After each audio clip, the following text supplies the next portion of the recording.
सब जगहों पे एक ही खबर गर्दिश कर रही है। Namaste.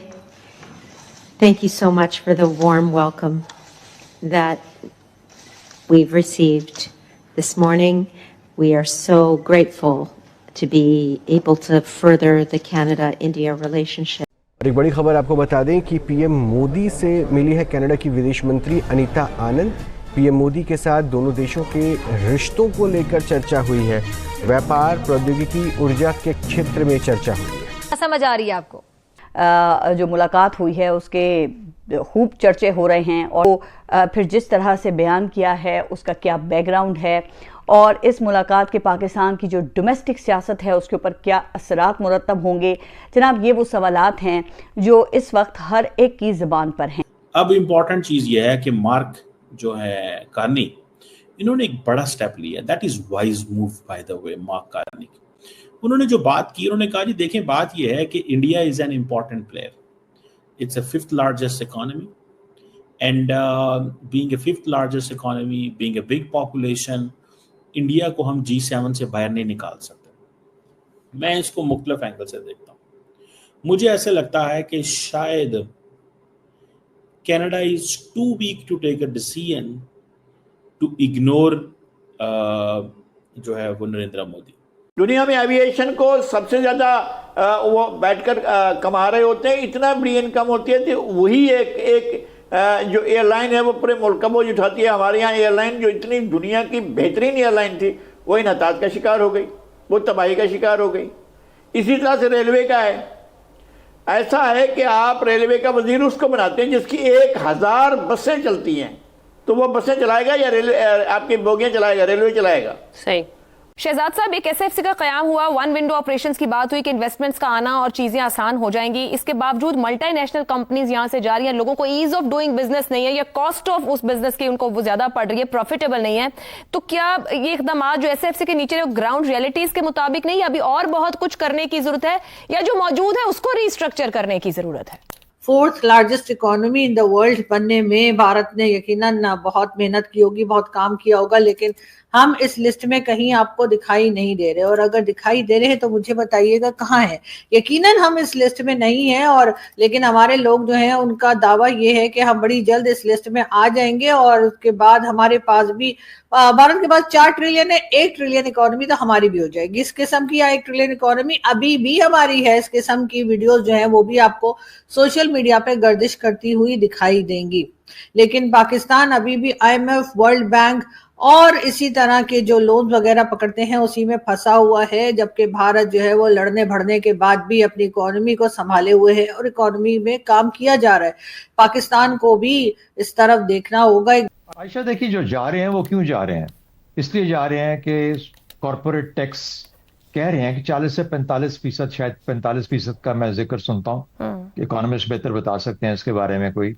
लेकिन अगर इस लेवल का टैक्स है जो कि कॉर्पोरेट टैक्स है या सुपर टैक्स की भी बात हो रही है, तो कंपनीज जो बिजनेस वाली हैं वो घबरा जाती हैं कि इतना बड़ा टैक्स हम कैसे देंगे। दूसरी बात, जो मुनाफा कमाते हैं उस मुनाफे को डॉलर में कन्वर्ट करना बहुत मुश्किल हो जाता है। पाकिस्तान इजाजत तो देता है कि आप अपना मुनाफा भिजवाएं वापस, लेकिन पाक रुपीज टू US डॉलर्स जब कन्वर्ट करने की बारी आती है तो फिर US डॉलर अवेलेबल नहीं होता, या उसमें रोड़े अटकाए जाते हैं, या वो मुनाफा पूरे का पूरा वापस भेजने की इजाजत क्यों नहीं दी जाती? क्योंकि आपकी मैशियत को दोनों चीजों की जरूरत है कि जो यहां कमा रहे हो इधर ही रखो, यहीं पे रखो उसको। अच्छा, इस वजह से आप डॉलर के ऊपर आपने इतना सख्त जब्त रखा हुआ है, कंट्रोल रखा हुआ है कि आप डॉलर मार्केट में अवेलेबल नहीं होता और ना ही किसी को दे रहे। अच्छा, रेवेन्यूज आपके हैं नहीं, इस वजह से आपको बड़े हाई टैक्स लगाने पड़ रहे हैं। जो दे रहे हैं टैक्सेस उन्हीं के ऊपर सुपर टैक्स और हायर टैक्स लगता जा रहा है। तो जब इस किस्म के हालात होते हैं तो ईज ऑफ डूइंग बिजनेस तो गया, खत्म हो गया। तीसरी बात, इकोनॉमी में जान ही नहीं है, अब रह गई, क्योंकि ये इकोनॉमी खुद से अपने आप को सस्टेन करने की काबिलियत नहीं रखती। जिसका रेवेन्यू उसके अखराजात के बराबर ना हो, वो एक्चुअली तो वर्चुअली ऑलरेडी बैंकरप्ट हो चुकी है ना। आप पैसा ले दे के मांग तांग के गुजारा कर रहे हैं ना, अपने तमाम जो अखराजात हैं पूरे करते हैं। तो ऐसी इकोनॉमी जिसमें जान ना हो कि वो आपको और बढ़ावा दे सके आपके बिजनेस को, वो किस तरीके से सस्टेनेबल होती है किसी भी ऐसे बंदे के लिए जो इन्वेस्ट करता है? देखें, India is a big country, तो उनको इस चीज का अंदाजा है कि अगर हम ये करते हैं तो ये हमारे लिए एक मुश्किल पैदा हो जाएगी। सो हम नहीं चाहते कि ये चीज़ जो है, ये मुश्किल जो है वो हमारे सामने आए। सो इसलिए उन्होंने फैसला किया कि हम बुलाएंगे कि इंडिया को। और वही चीज़ है कि अब इंडिया के अंदर पहले था कि पैनिक फैल गई, नहीं बुला रहे, क्यों नहीं बुला रहे जनाब, ये वजूहात हो गई।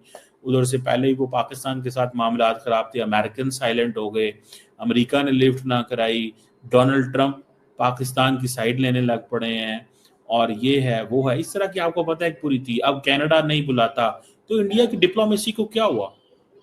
What happened to the Indian diplomacy? अब ये क्वेश्चन जो थे वो इमर्ज होना शुरू हो गए थे, लेकिन द क्वेश्चन स्टिल रिमेन्स कि India is an important player in terms of its demographic strength, its economy, its diaspora, young population, educated middle class, a good source of human being, an important place for world for development, manufacturing. आपको पता है friend shoring जैसी बातें जो हैं वो हुई। सो वो इसको समझते हैं कि हम बहुत पीछे रह जाएंगे, हम क्यों ये जंग लड़ना चाहते हैं। और दूसरी बात ये है कि वो ये भी समझते हैं कि शायद ये जो सिख्स हैं कनाडा के अंदर, ये शायद हमें इनकी इतना साथ नहीं देना चाहिए। नमस्कार दोस्तों, जय हिंद। दोस्तों, भारत ने एक बहुत बड़ा कारनामा कर दिया है। जी हाँ दोस्तों, अब कनाडा भारत पहुंचा है। जी हाँ दोस्तों, आपने देखा कि किस तरह से कनाडा के फॉरेन मिनिस्टर भारत पहुंचे हैं और उनका कहना है कि नमस्ते इंडिया, भारत में आकर मुझे बहुत अच्छा लग रहा है और आपका। तो दोस्तों, ये देखने के बाद पाकिस्तानी मीडिया रो रही है और कह रही है कि किस तरह से भारत ने कनाडा में कई हिंसे कराए और झूठ साच का प्रोपेगेंडा कर रही थी। लेकिन दोस्तों, अब कनाडा ने भी ये कह दिया है कि हम भारत से वंदे भारत ट्रेन खरीदना चाहते हैं। और ये खबर सुनने के बाद तो और पाकिस्तान में हड़कंप मच गया है। एक तरफ पाकिस्तानी जो हर रोज ये खबर फैला रहे थे कि भारत कनाडा में ये करा रहा है, वो करा रहा है, लेकिन आज आप देख सकते हैं कि किस तरह से कनाडा भारत के आगे आया हुआ है और भारत के साथ बिजनेस करने के लिए अपनी फॉरेन मिनिस्टर को भारत भेजा हुआ है। दोस्तों, वीडियो पसंद आए तो वीडियो को लाइक करें, शेयर करें और चैनल को भी सब्सक्राइब करें। Because some of the ways कि वो देखिए, हमारे ताल्लुकात तो गवर्नमेंट से हैं, हमारे ताल्लुकात इंडिविजुअल से तो नहीं है। फॉर एग्जाम्पल, जो वर्ल्ड सिख ऑर्गेनाइजेशन है उसने कहा this is a betrayal of the Sikh Canadians.